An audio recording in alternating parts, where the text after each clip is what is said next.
तो अभी हम स्वैपिंग का प्रॉब्लम देखेंगे जो हमने डिस्कस किया था कि ये हमें काम करना है स्वैप।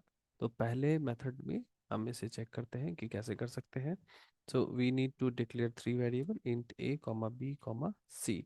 अभी ए और बी को हम इनिशियलाइज कर सकते हैं। आप चाहो तो ए और बी को यूजर से भी वैल्यूज स्कैन करके ले सकते हैं। अभी इससे पहले मैं प्रिंट करके देखता हूँ। Print F, PRINT, print F, and now I need to print uh, this lesson value of a क्या है। So this is percentage T. तो यहाँ मैं ए रख देता हूँ। सी स्टेटमेंट को कॉपी करते हैं, VCB, राइट। तो ये मैंने स्वैप करने से पहले रखा। Now we use third variable. C में रखा ए का वैल्यू, अभी ए में रख दिया मैंने बी की वैल्यू, एंड नाउ बी को अपडेट कर दिया सी की वैल्यू से।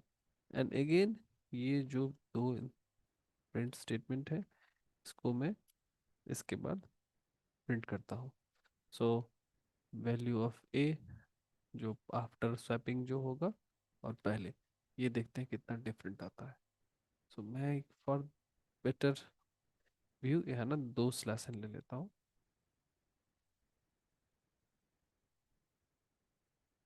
ये देखो, value of A is 5, B is 6, but value of A is 6, B is 5।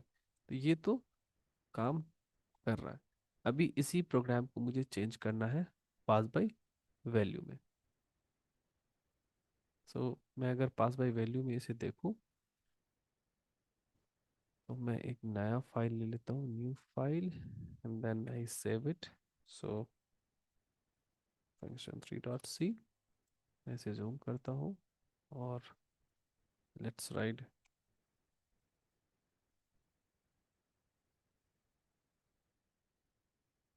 Right,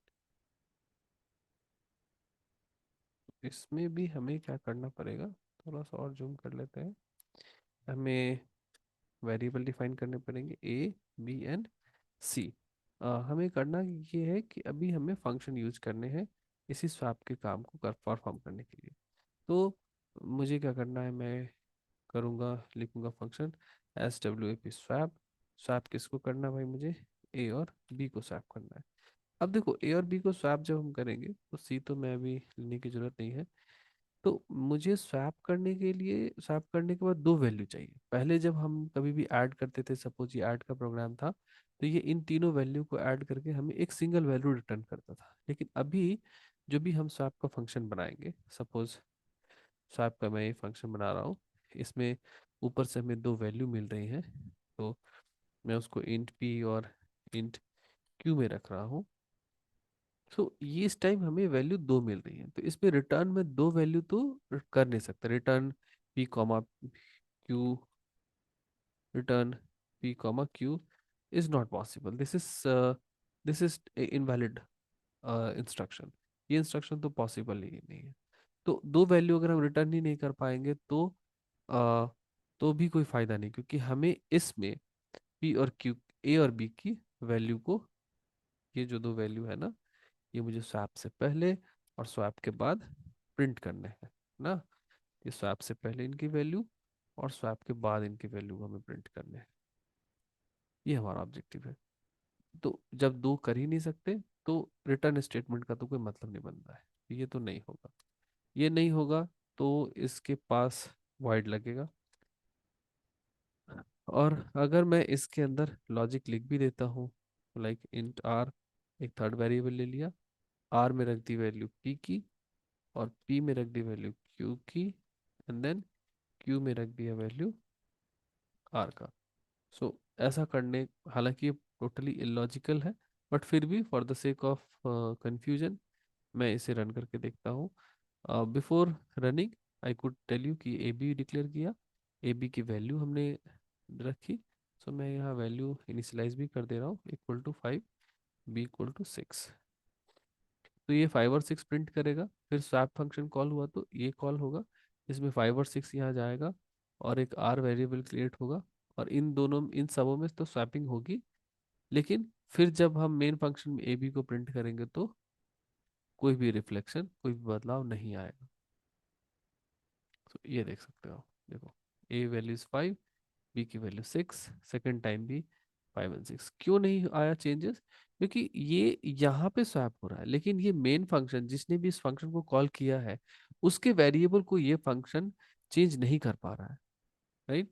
तो ये जब भी हमें काम करना होता था उस टाइम में हम क्या करते थे, पॉइंटर यूज करते थे। तो नथिंग, हमें यहाँ बस इनका एड्रेस पास करना है, in place of value pass करना है एड्रेस, और इन प्लेस ऑफ जो नॉर्मल वेरिएबल थे वहाँ हमें पॉइंटर यूज करने हैं। क्यों? क्योंकि ये एड्रेस को रखने के लिए पॉइंटर की रिक्वायरमेंट होगी, और जो वैल्यू है उसे मैं पॉइंटर की वैल्यूज, ठीक है।